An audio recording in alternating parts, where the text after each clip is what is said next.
Hello, praise the Lord. இந்த நாளுக்கான வேத வசனம் சங்கீதம் 103:19. கர்த்தர் வானங்களில் தமது சிங்காசனத்தை ஸ்தாபித்திருக்கிறார். அவருடைய ராஜரீகம் சர்வத்தையும் ஆளுகிறது. ஆமென். நம்முடைய தேவன் மகா பெரிய தேவனாயிருக்கிறார். சர்வ வல்லமை உள்ள தேவனாயிருக்கிறார். He is a mighty and all powerful. He is a glorious king. அவருடைய நாமத்துக்கு மகிமை செலுத்துகிறோம். ஆமென்.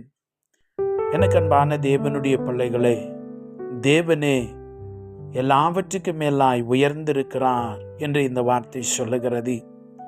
இன்றைக்கு நம்முடைய வாழ்வை பார்க்கிற பொழுது பலதரப்பட்ட சூழ்நிலைகளை நாம் சந்திக்கிறவர்களாயிருக்கிறோம். வாழ்க்கையில் பலவிதமான நிகழ்வுகளை காணுகிற பொழுது இது என்னடா வாழ்க்கை, இது எங்கேயாவது ஓடி போகலாமா என்று என்ன தோன்றுகிறதா? இந்த கர்த்தருடைய வார்த்தை உன்னை தேடி வந்திருக்கிறது. வாழ்க்கையில் எப்படி சமாளிக்கிறதுனே தெரியலையே, எந்த சூழ்நிலை எப்படி வருகிறது என்று தெரியவில்லையா? கவலைப்படாதிருங்கள். சூழ்நிலையை பார்த்து பயப்படாதிருங்கள். சூழ்நிலைமைகளையே மாற்றி அமைக்கிற இயேசு ராஜா உயிரோடு இருக்கிறார். உடைய வார்த்தையிலே வல்லமை இருக்கிறது. அவர் எல்லாவற்றையும் மாற்றி அமைக்க போதுமானவராய் அவர் இருக்கிறார். இன்றைக்கு நான் தனிமையாக இருக்கிறேன். I feel lonely. எனக்கு என்ன செய்யறதுனே தெரியலையா? இயேசு தனிமையை அறிந்திருக்கிறார். God knows about your loneliness. நீங்கள் அப்படி நினைக்காதீங்க.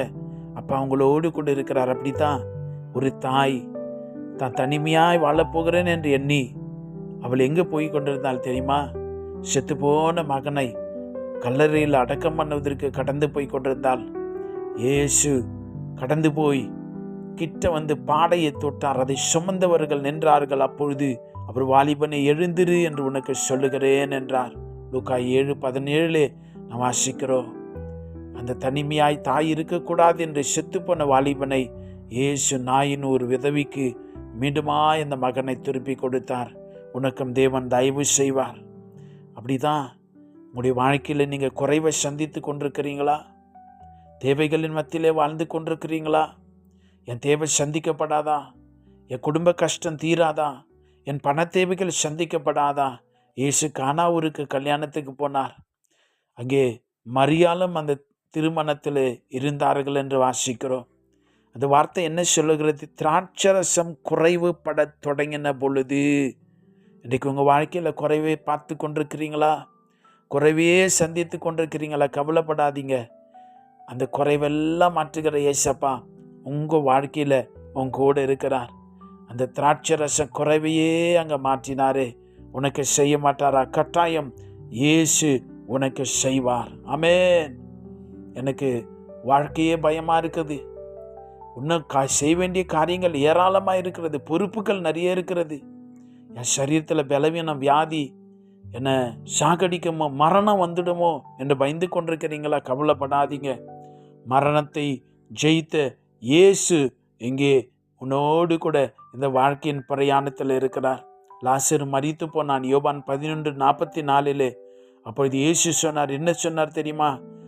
இயேசு அந்த கல்லறையை பார்த்து சொன்னார், லாசருவே நீ வெளியே வா என்று சொல்லி.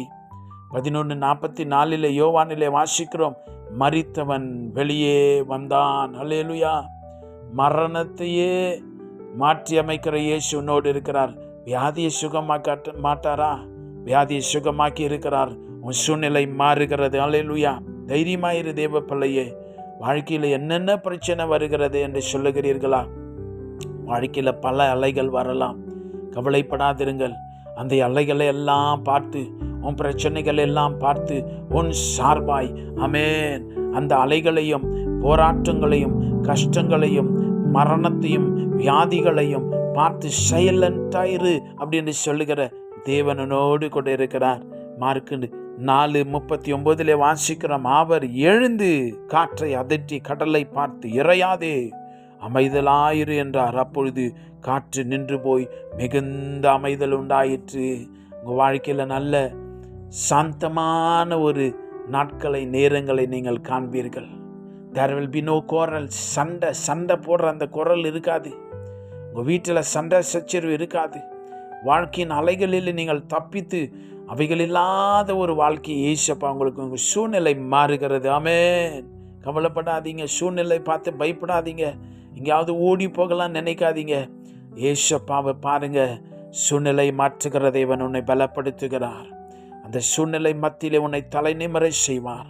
அந்த சூழ்நிலை மத்தியிலே கர்த்தர் தான் உன் தேவன், யெகோவா தான் உன் தேவன், ஏசப்பா தான் உன் தகப்பன் என்று விளங்க செய்வார். பரிசுத்தாவியானவர் பராக்கிரமம் செய்ய விரும்புகிறார். சூழ்நிலையை பார்க்காத, அந்த சூழ்நிலை விட பெரியவராயிருக்கிற தகப்பனை பார், இயேசு ராஜாவை பார். ஆமென். நாம் செபிக்கலாம். தயவு உள்ள பிதாவே, எங்களுடைய சூழ்நிலையை நீர் மாற்றி அமைக்கிறதைக்காய் ஸ்தோத்திரம். இன்னும் எத்தனை சூழ்நிலைகள் வந்தாலும், என்ன மோசங்கள் வந்தாலும், அவைகள் எல்லாவற்றையும் மாற்றி அமைக்கிற சிங்காசனத்தில் வீற்றிருக்கிற உமக்கு கோடி கோடி கோடி கோடி ஸ்தோத்திரங்களை நாங்கள் ஏறெடுக்கிறோம். நிராச்சரிகம் பண்ணுவீராக. You rule over everything Lord. You have the authority over everything. எல்லாவற்றின் மேல் அதிகாரம் ஆளுகை செய்கிறதுக்காய் நன்றி. உடைய பாதப்படியில் எங்களையே சமர்ப்பிக்கிறோம். எங்களுடைய வாழ்வை நீ செவைப்படுத்துகிறீர் ஆண்டவரே. கோணலானவைகளை செவையாய் மாற்றுகிறதுக்காய் நன்றி. உமக்கே கோடி கோடி ஸ்தோத்திரம். இயேசுவின் நாமத்தில் செபிக்கிறோம் பிதாவே. ஆமென். God bless you.